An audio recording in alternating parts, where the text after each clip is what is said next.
بسم اللہ الرحمن الرحیم۔ السلام علیکم ورحمۃ اللہ وبرکاتہ۔ الحمدللہ آج ہمارا اردو زبان کا 30واں سبق شروع ہو رہا ہے۔ نقل۔ ایک کاہل آدمی سے کسی نے پوچھا، کیوں صاحب اتنے دن چڑھے تک آپ بستر پر پڑے پڑے کیا کیا کرتے رہیں؟ کاہل نے جواب دیا کہ میں ایک بڑے بھاری مقدمے کے فیصلے میں مصروف رہتا ہوں۔ کاہلی کہتی ہے کہ ابھی اٹھنا بے فائدہ ہے، ذرا آرام کرو۔ چالاکی کہتی ہے کہ فوراً اٹھو، نہیں تو وقت چلا۔ پھر دونوں اپنے اپنے قول کی دلیلیں پیش کرتی ہیں۔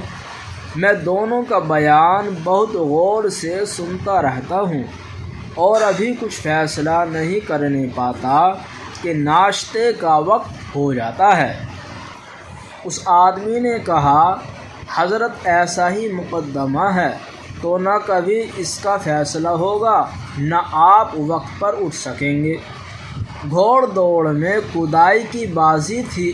ایک دن تازی پہ کوئی ترکی پہ اپنے سوار تھا، جو ہچکچا کے رہ گیا سو رہ گیا ادھر، جس نے لگائی ایڑ وہ خندق کے پار تھا۔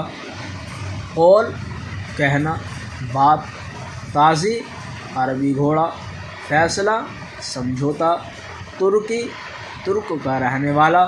الحمدللہ آج کا ہمارا سبق مکمل ہوا۔